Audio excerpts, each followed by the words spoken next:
નમસ્કાર ખેડૂત મિત્રો, સ્વાગત છે વિડીયોની અંદર। અને આજે આપણે મિત્રો વાત કરીશું તો ગુજરાત સરકારની ખેડૂતો માટે એક નવી યોજના ચાલુ કરવામાં આવેલી છે। જે યોજનાની અંદર વાત કરીએ તો જે ખેડૂતોને ખેતી કરવા માંગતા હોય તે ખેડૂતોને મિત્રો સરકાર તરફથી 15,000ની સહાય મળવાપાત્ર થશે। અને હાલના સમયમાં આ યોજનાની અંદર ઓનલાઈન અરજી ફોર્મ ભરવાના ચાલુ છે અને બધાને લાભ પણ મળવાપાત્ર થશે। યોજનાની અંદર વાત કરીએ તો યોજનાનું નામ છે મિત્રો પપૈયા ફળપાક ઉત્પાદન વધારવાનો કાર્યક્રમ। જેની અંદર વાત કરીએ તો કેવી રીતે સહાય મળવાપાત્ર થશે। HRT2 પપૈયા પાકના રોપા દીઠ એક રોપા દીઠ મિત્રો તમને ₹5 સહાય ધ્યાનમાં લઈ અને મહત્તમ ₹15,000 પ્રતિ હેક્ટર, બેમાંથી જે ઓછું એ પ્રમાણે મિત્રો તમને સહાય મળવાપાત્ર થશે।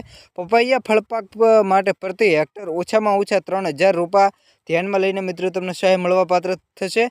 અને ખાતા દીઠ ઓછામાં ઓછા 0.20 હેક્ટરથી મહત્તમ 1 હેક્ટરની મર્યાદાની અંદર મિત્રો તમને બેમાંથી જે 2 વર્ષમાં એકવાર સહાય મળવાપાત્ર થશે। આ યોજનાની છેલ્લી તારીખ વાત કરીએ તો આ યોજનાની છેલ્લી તારીખ 15/10/2024 સુધી મિત્રો તમે ઓનલાઈન અરજી ફોર્મ ભરી શકો છો। જે મિત્રો વાત કરી જે રોપા છે તેને ધ્યાનમાં લઈને આપવામાં આવશે અથવા તો જે તે રકમ છે એ પ્રમાણે સહાય મળવાપાત્ર થશે। અને જો મિત્રો તમારે ઓનલાઈન અરજી ફોર્મ ભરવું હોય તો ઓનલાઈન અરજી ફોર્મ ચાલુ છે અને ફોર્મ ભરીને મિત્રો તમે લાભ પણ લઈ શકો છો। ફરીથી મળીશું નવા વિડીયો સાથે। તમે કયા જિલ્લાના વતની છો કોમેન્ટ કરીને જણાવજો। જય જવાન।